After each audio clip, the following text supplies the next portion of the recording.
बुद्ध एक अमर कथा। बहुत समय पहले भारतीय उपमहाद्वीप के उत्तर में स्थित कपिलवस्तु नामक नगर में एक राजा शुद्धोधन और रानी महामाया का शासन था। राजा और रानी को लंबे समय तक संतान नहीं हुई थी। वर्षों की प्रार्थनाओं और तप के बाद रानी महामाया ने एक पुत्र को जन्म दिया, जिसे सिद्धार्थ नाम दिया गया। सिद्धार्थ के जन्म के समय ही ऋषियों और विद्वानों ने भविष्यवाणी की थी कि यह बालक या तो महान सम्राट बनेगा या फिर महान संत। राजा शुद्धोधन चाहते थे कि सिद्धार्थ एक शक्तिशाली राजा बने।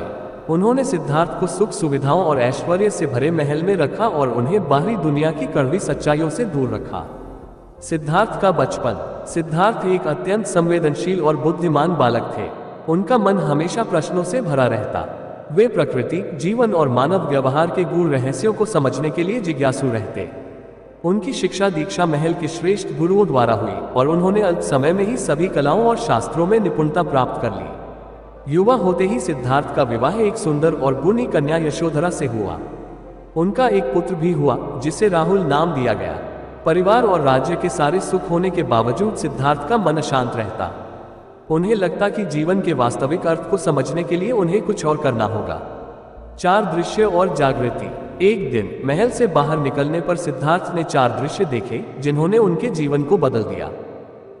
पहला दृश्य, एक वृद्ध व्यक्ति जिसकी कमर झुकी हुई थी और चेहरे पर झुर्रियां थीं। दूसरा दृश्य, एक रोगी जो बीमारी से कराह रहा था।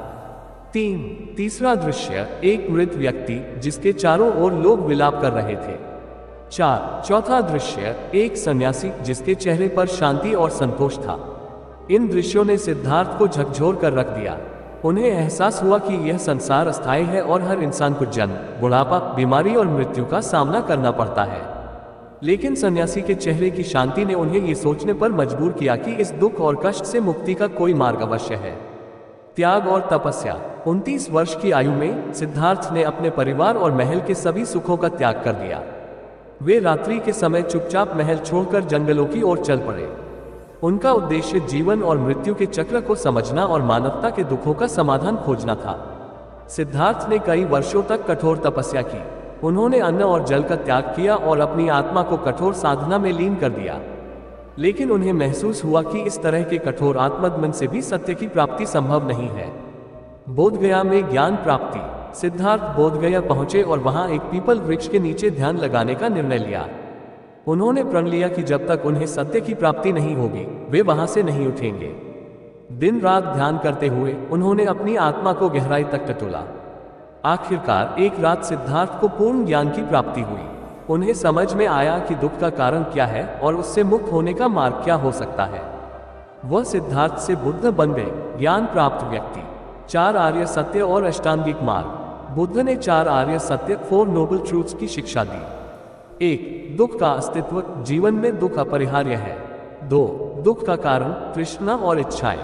3. दुख का निवारण, तृष्णा का अंत। 4. दुख से मुक्ति का मार्ग, अष्टांगिक मार्ग का अनुसरण।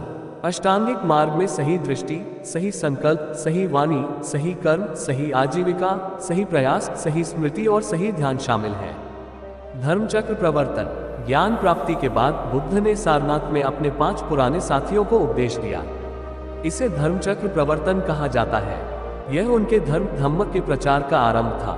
धीरे धीरे उनके अनुयायियों की संख्या बढ़ने लगी। बुद्ध ने राजा से लेकर सामान्य व्यक्ति तक हर वर्ग को अपना संदेश दिया। करुणा और प्रेम का संदेश।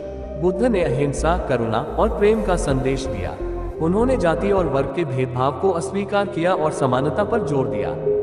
उनके जीवन काल में ही बौद्ध धर्म एक विशाल आंदोलन बन गया। महापरिनिर्वाण। 80 वर्ष की आयु में बुद्ध ने कुशीनगर में महापरिनिर्वाण प्राप्त किया। उनके पार्थिव शरीर का अंतिम संस्कार भव्य रूप से किया गया और उनके अनुयायियों ने उनकी शिक्षाओं को आगे बढ़ाया। निष्कर्ष। बुद्ध ने मानवता को ये सिखाया कि सच्चा सुख बाहरी वस्तुओं में नहीं, बल्कि भीतर की शांति और संतोष में। उनकी शिक्षाएं आज भी प्रासंगिक है और दुनिया भर में लाखों लोगों के जीवन का मार्गदर्शन करती है। बुद्ध की कहानी केवल एक व्यक्ति की यात्रा नहीं है, बल्कि आत्मबोध और करुणा का अमर संदेश है।